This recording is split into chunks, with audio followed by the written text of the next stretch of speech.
ഇപ്പോൾ സാജിദ് അജ്മൽ കൂടി ചേരുന്നു. സാജിദ്, ഈ വെടിക്കെട്ടാവശിഷ്ടങ്ങളുടെ സാമ്പിൾ എടുക്കുന്നത് എന്തിനാണ്?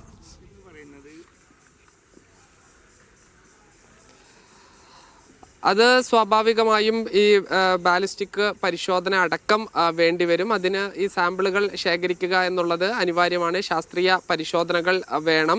ഞാൻ ഇപ്പോൾ നിൽക്കുന്നത് ഈ സാധാരണ ഗതിയിൽ ഈ പൂക്കുറ്റിയും മറ്റും ഇവിടെ നിന്നാണ് പരിശോധിക്കാറ്. ഇപ്പോൾ നീളത്തിൽ വെച്ചിരിക്കുന്നത് കാണാം. ഈ വെടിക്കെട്ട് അപകടം നടന്നതിന് ഏതാണ്ട് അടുത്തുള്ള ഭാഗമാണ്. ഇവിടെ ഈ കരിഞ്ഞ് കിടക്കുന്നത് അവിടെ നിന്ന് വെടിക്കെട്ടിൽ വന്ന് ഈ ചീളുകളും മറ്റും അംശങ്ങൾ വന്ന് വീഴുകയും ഇവിടെ ഈ ചെറിയ തീപിടുത്തം ഉണ്ടാവുകയും അങ്ങനെ ഈ കരിഞ്ഞ പുല്ലും മറ്റും ഈ കരിഞ്ഞു പോയിരിക്കുന്നു.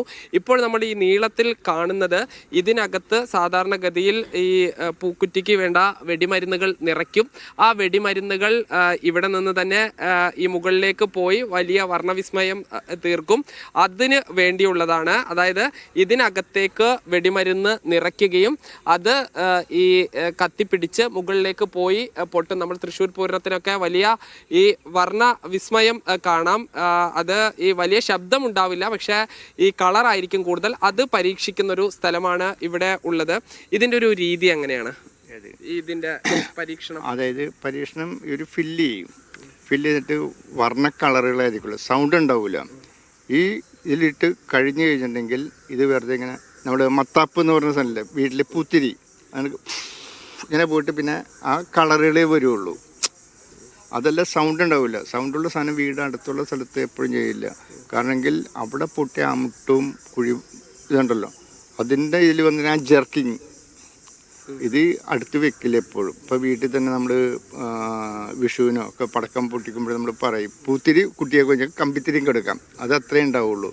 അപ്പം അതിനുള്ള സ്പേസ് ഉണ്ടാക്കി വെച്ചേക്കണേ. പക്ഷെ ഇന്നിപ്പം സാധാരണഗതിയിൽ ഈ തൃശ്ശൂർ പൂരത്തിനൊക്കെ പോകുന്നതിന് കുറച്ച് ദിവസങ്ങൾക്ക് മുൻപിൽ അതിൻ്റെ ഒരു ക്വാളിറ്റി അങ്ങനെ ഉണ്ടോന്ന് ചെക്ക് ചെയ്യാനാണ്. ചെക്ക് ചെയ്യാൻ, അതാണ് ടെസ്റ്റ് ഡോസ് എന്ന് പറയുന്നത്. ഇപ്പം പൂരത്തിന് വെക്കുമ്പോഴത്തേക്കും ഇന്നിപ്പോൾ സാമ്പിൾ വെടിക്കേട്ടുള്ളതാണ്. അപ്പോൾ അവർ 2 ദിവസം മുമ്പേ ഇത് നടക്കും. ഇപ്പം നെക്സ്റ്റ് ഇയറിലേക്കുള്ളത് ഈ പൂരം കഴിയുമ്പോഴത്തേക്കും ഇവർ സ്റ്റാർട്ട് ചെയ്യും.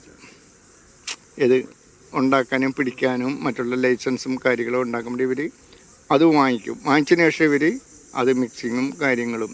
പക്ഷെ ഇന്നലെ എന്തോ സംഭവിച്ചു എന്ന് നമുക്കറിയില്ല. കാരണമെങ്കിൽ സൾഫറുണ്ട്. സൾഫർ ഒരു മഞ്ഞ ഇതാണ്, കല്ല് പോലെ ഉണ്ടാവും. പിന്നെ വെൽഡിങ് റാഡ് നമ്മൾ കത്തിയില്ല, ഗ്യാസിൽ അങ്ങനത്തെ ഉണ്ടാവും. അപ്പോൾ ഇതെല്ലാം കൂടി ഡൈല്യൂട്ട് ചെയ്യുമ്പം അത് ആഡ് ചെയ്ത് എടുക്കണമല്ലോ, അതിന് അനുസരിച്ച് വേണം ഇടാൻ വേണ്ടി. പക്ഷെ എല്ലാം ഓക്കെ ആയിരുന്നു. പക്ഷേ ചൂട് ആണ് പ്രശ്നം. ഇതിനകത്ത് ഈ സൾഫറിനകത്ത് ഒരു ശിഖരം മഞ്ഞുതുള്ളി വീണാലും ഇത് എക്സ്പ്ലോസ് ആവും. സൾഫറിൽ സൾഫറാണ്. ഇതുപോലെയുള്ള ഈ പരീക്ഷണം നടത്തുന്ന വേറെയും ഓരോ കേന്ദ്രങ്ങളുണ്ടല്ലോ. ഉണ്ട്. അത് ആമത്തിനുള്ള